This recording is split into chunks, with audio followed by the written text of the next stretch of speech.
Welcome, everybody in the lecture hall. Welcome, everybody on Zoom. Welcome, everybody from the future. Today, we are going to finish this part on Spark. So, as you might remember, Spark is the next generation of MapReduce, right? So, in MapReduce, we saw that we can have alternating phases of parallelism, shuffling, parallelism, shuffling, parallelism, shuffling.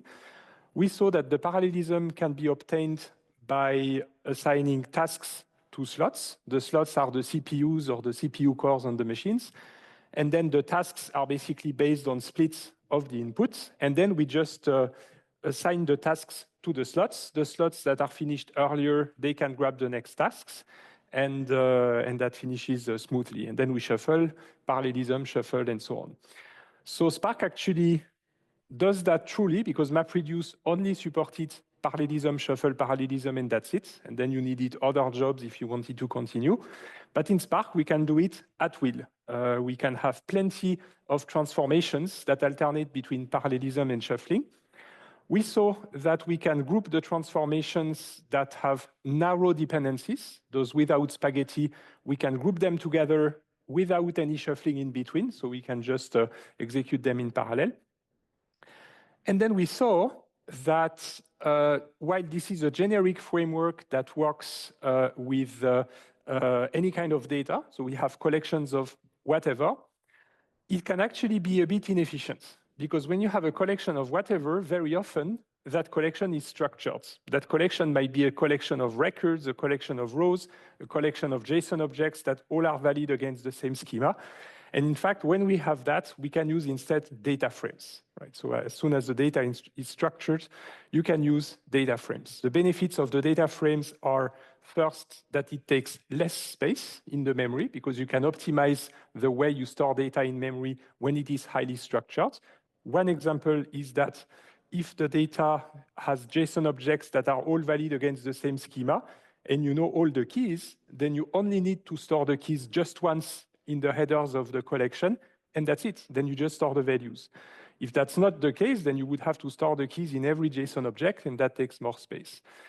So these are the data frames. And so I showed you that we can have Spark SQL, the good old SQL that comes back as a language that makes it very convenient to query and transform these data frames. And today I will show you the limits of these data frames, and then we'll move on to technologies that address this. But before we do that, I have a few questions for you. Check that you've been following, and also to wake everybody up because it's early. So what if we assigned one task, one slot? As many tasks as slots, like 100 slots, 100 tasks. What is the issue with this? Why are we not doing this?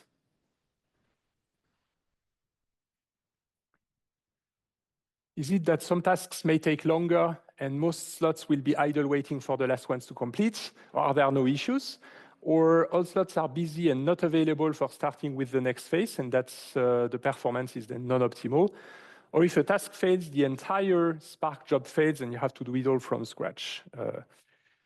And we need to assign to 2 or 3 slots for fault tolerance.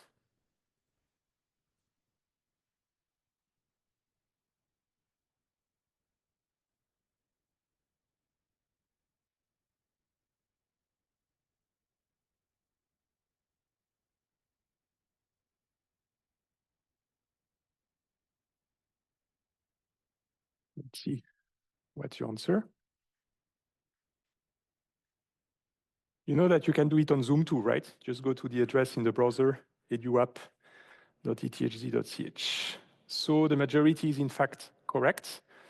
What happens is that there can be some discrepancies in the length that it takes to execute a task. And if you have one task per slot, then one task might take forever, the others are over, and then everybody's waiting for the task. So if you have, let's say, 3 times as many tasks or 5 times as many tasks, then those who are faster, the slots who are faster, can take on more tasks than those who are slower, and it evens it a little bit out. The fourth one actually can be used, but this is for very, very, very large scale. It's the sort of issues that people have in very large clusters with 10,000 machines. That's called latency, tail latency. And in that case, they might actually even assign tasks to multiple slots, and whoever completes first wins. But this is really advanced, and that would really be for very large companies and very large clusters. So Spark doesn't actually do this by default. Okay. Then we have, maybe I can also ask you this one. What does the second version of MapReduce, with the first version of MapReduce and second version of MapReduce in architecture, what does the second version of MapReduce have in common with Spark? I need to open the question, of course. So is it everything because they are actually the same technology? So Spark is just a name for the second version of MapReduce. Or do they both have a processing model that is based on fully generic directed acyclic graphs, DAG, right? Or are both of them based on Yarn, yet another resource manager? Or do their input and output models, are their input and output models more flexible because the records do not need to be key value pairs anymore? And I did not start it. What happened here? Yeah, there you go.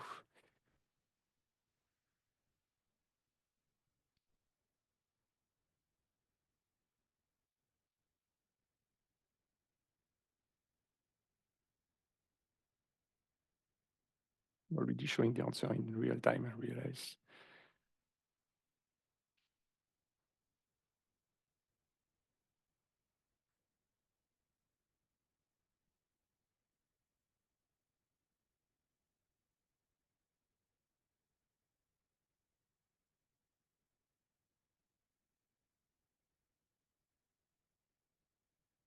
Ah, that's almost the tie.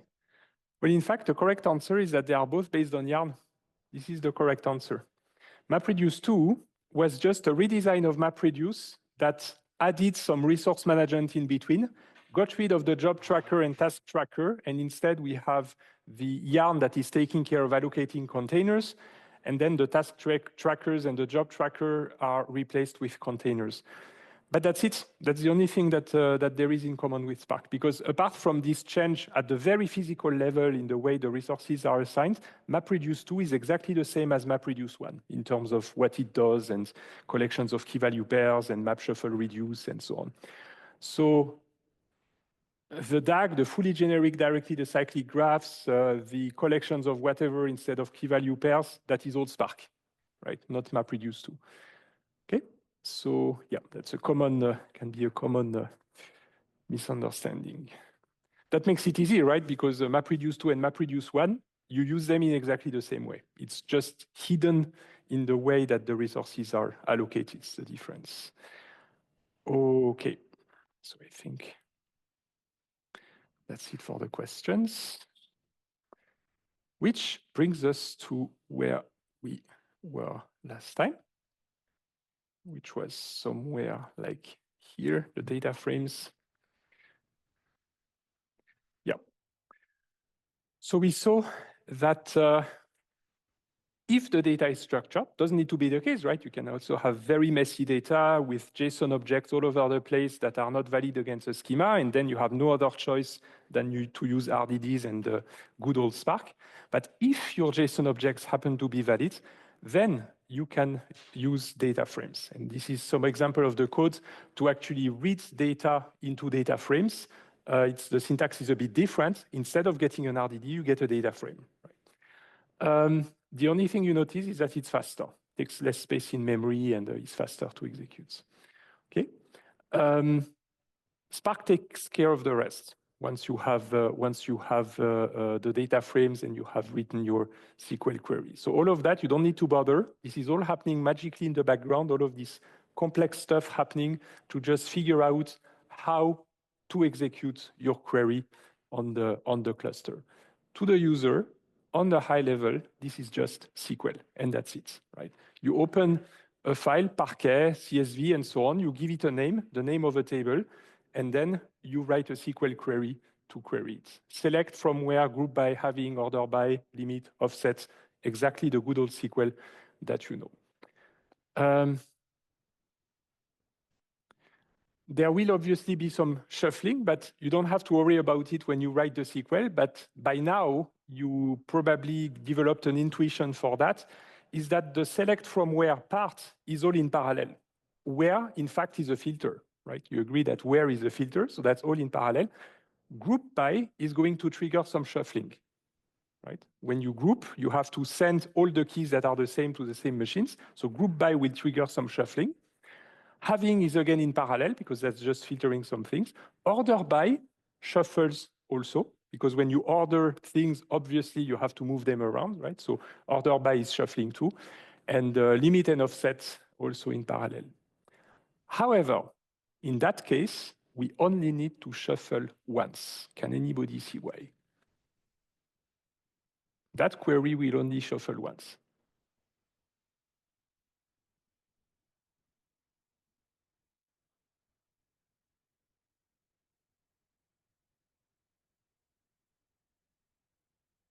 Yes? So when you group by, it's already on the right machines?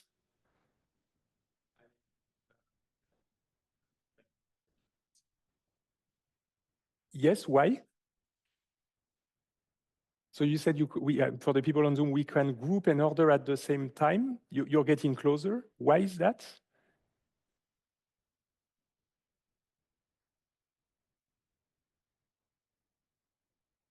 What do we group on and what do we order on? In both cases, right? It's the same key. We group by and we order by the same. That doesn't have to always be the case, right? But it happens very often. We group by something and we also order by the same thing. That means that when you group by country, all the same countries will be on the same machines. Switzerland will be on the machine, Germany will be on the machine, Italy will be on the machine, France will be on the machine, and so on. So when you order by, it's already on the right machines. But if you optimize, now you put yourself in the mind of the optimizer. The optimizer will figure out what if we already order everything at that point. We already put the keys in order when we group them, right? And then you shuffle only once. That is what the optimizer does, right? It requires a bit of thinking, a bit, some smart to figure out that. But you can see here that if you already at that point order by country, that already puts the keys on the same machines for the group by, and it's already ordered when you arrive here. Who sees it? Right? All right. So you see the benefit of a language like this is that if you would naively execute it, you would shuffle twice. But if you have a smart optimizer in the background, they will figure out more optimal ways of reaching the same results faster. That is the benefit of a query language like this. So it seems great, right? Like we have a language, it's high level, takes care of everything, and so on. But as in any technology, there are limits. At some point, you will start using it, maybe advanced features and so on, and then you are going to reach limits. And these limits are reached when the data frames start to have nestedness or heterogeneity. This is where the limits are reached. Because you remember that the data frames generalize relational tables. The relational tables have to be flat and homogeneous, but the data frames can be nested and to some extent can have a bit of heterogeneity with the variant types. Right? So turns out Spark SQL allows you to also query tables or data frames when there is nestedness. And that's an example of nestedness. Why is it nested? Because here you have arrays. So that's nested. You have an array of strings that's not atomic, right? So it breaks the first normal form. But in Spark SQL, you can use the explode function, explode countries, and that's going to take each value one after the other and put it on its own, standalone, as a value here. And the values on the left, you just duplicate them. So if you keep just the last name here, that will just put Einstein D, Einstein I, Einstein CH, Einstein A, Einstein BE, Einstein US, like this. This is what explode does. Okay. For whom is this clear? right? This is explode. And it does the same thing, Ramanujan with India, United Kingdom, Gödel, Mirzakhani, and so on, right? So all nicely done. So you see, it seems simple, right? On the language level, Spark SQL use the explode function, and that is going to open the arrays and break them into their individual elements in this way, right? There's another way to do that with the lateral view, and that here it starts to become scary because now the syntax is becoming more complicated. But basically, you can view this explode as kind of a join with itself. You're basically joining the left part of the table with the arrays in a way. That's kind of an intuition to see that. And that is called the lateral view when we do that, right? So lateral view, explode countries, and so on. Why do we need the lateral view? Because we might have multiple levels. What if now we have continents containing countries, right? So now we have an array of objects, an array of structs, because objects are called structs in data frames. So we have here arrays of JSON objects containing arrays, right? So nestedness, nestedness, nestedness. We have 3 levels of nestedness here. And that means that we need to explode twice. We need to first explode the continents, Europe and America here. And within Europe, we need to explode the countries, and within America here. And so that means that here you see, that's one level of unwrapping the array and a second level of unwrapping the array. But look at the query. This is starting to become scary in terms of the complexity of the query that we need to write to achieve that. So we can do it. It's easier to do it, of course, than with RDDs. But it still requires a bit of work to write this in the SQL language. But we can do it. So this is for arrays, right? For arrays, you can use the explode function.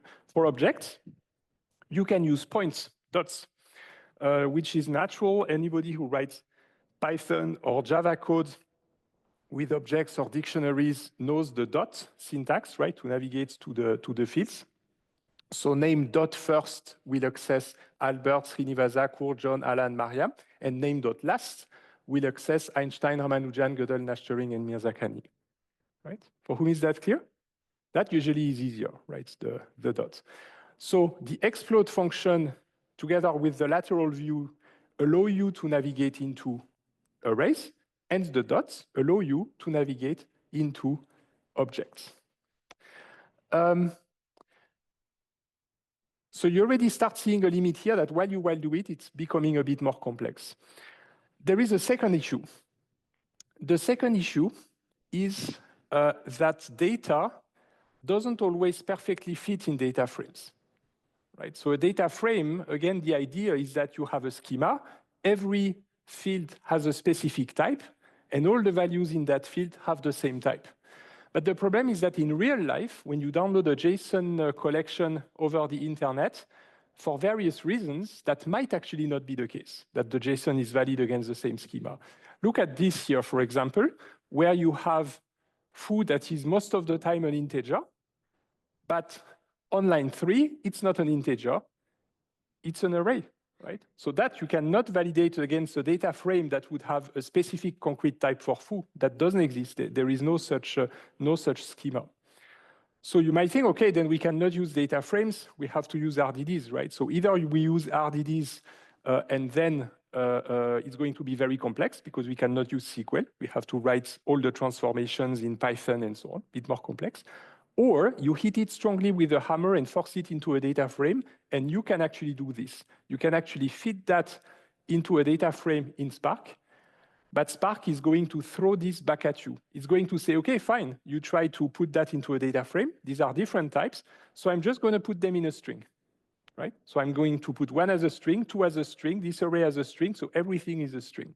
So it works. You have a data frame, but now Spark makes it your problem, because since this is all a string, if you want to actually go inside the array, it is your problem as the user to parse that string back to JSON and navigate to the array, right? And that is kind of undesirable, right? Because this is complex, right? This is not so easy to do, right? So these are the limits of, Spark. All right, and this is why we'll have the document stores that I'm going to introduce right now. I think that was probably the last slide. I just wanted to show you that the user can switch back and forth between data frames and RDDs. So if you're manipulating data frames and you realize that this is too complex and so on, you can switch back to RDDs with some codes. With .rdd, you can switch back to an RDD, and you can convert it back to a data frames if you supply a schema. So these last slides are supposed to scare you. If you are scared and you find it complicated, then that's exactly what I want to achieve, because here we are seeing the limits of Spark, right? It works very well if the data is highly structured and not too nested. And then as soon as you start to have nestedness and you start to have some mess in the data, like not always the same types, then you start having these issues that make it very, very complex to manipulate. Okay. I'd like to take a few minutes just in case there are any questions on data frames, RDDs, Spark, MapReduce, anything you've wanted to know. It's your opportunity. Well, you still have the opportunity also later to ask on the forum and by email and so on, but let's take the time. Anything that's unclear that you want me to explain again, to repeat, to explain better, more precise, give pointers.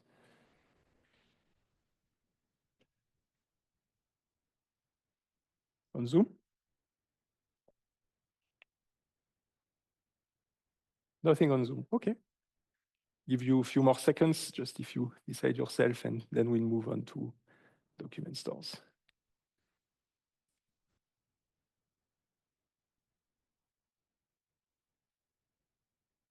All right, so since there are no questions, we are going to move on to document stores. Oh, there is one? One question from Zoom comes. So at what point does Spark become more efficient than just handling and searching data frames? At what point does Spark become more efficient? I'm not sure. Could you maybe reformulate the question? Oh, how much data? Oh, you mean comparing to just handling and searching data frames with pandas, for example? Is it what you mean? Like, yeah, okay. Yes. Yeah.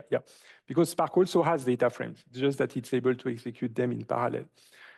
So generally, it's only a rule of thumb, right? To just share a bit the intuition. If you have kilobytes of data, maybe big megabytes of data frames locally with pandas and so on might still have acceptable performance, right? You have, let's say, a few thousand objects. You might be able to push it to tens of thousands, hundreds of thousands. And I would say when you start hitting the million objects, that starts to be a bit slower. So I would say when you start reaching 10 or 100 megabytes and millions of objects, this starts to be the realm in which Spark is going to do better. Right. So that's it's only an intuition because that depends, of course, on how large the objects are. Do you have a lot of columns? Do you have few columns? So how big the objects are? So that depends on the structures. That depends on the query you do. So it's only a rule of thumb, right? So 1,000 objects, 10,000 objects, 100,000 objects, kilobytes, megabytes. Probably pandas will still do well enough on your laptop. And when you start going into the millions and into hundreds of megabytes or gigabytes, then parallelism is going to help. That doesn't mean that you need a cluster, because parallelism can also mean on your laptop, but across the cores, right? So if you have 16 cores on your laptop, you can execute things in parallel across the cores. The second level that then would force you to migrate to a cluster rather than a computer would be the speed at which you read from disk, right? So as long as you're reading from disk, but you're not exhausting the speed of the disk, like the disk can still go faster, then the laptop remains good enough. But at some point, when the disk is just reading at maximum speed, this is when you get a benefit from using multiple machines, right? Because then you'll have plenty of disks reading in parallel in a cluster. And then I would say, when you are in the cluster, you can easily push it to billions, tens of billions, hundreds of billions, and you are going to maybe start require a bit more work when you get into the trillions, because then you might run into some other issues, or maybe you need other technologies. So I would say billions, tens of billions, hundreds of billions works well in a cluster, and that would correspond typically to gigabytes, terabytes, or even petabytes of data, right, where that works well. And then you will start maybe hitting a few limits when you arrive at exabytes, or maybe tens or hundreds of petabytes. And when you go beyond trillions, tens of trillions of objects, this is a whole new area. But of course, this kind of, when you arrive at that kind of level, it means that you're a big company, or that you have absolutely enormous amounts of data, right? And then you start inventing your own technology and your own approaches. Does that make sense? Did I answer the question? Yeah. He said, okay, thanks. Yeah, all right, perfect. Anything else?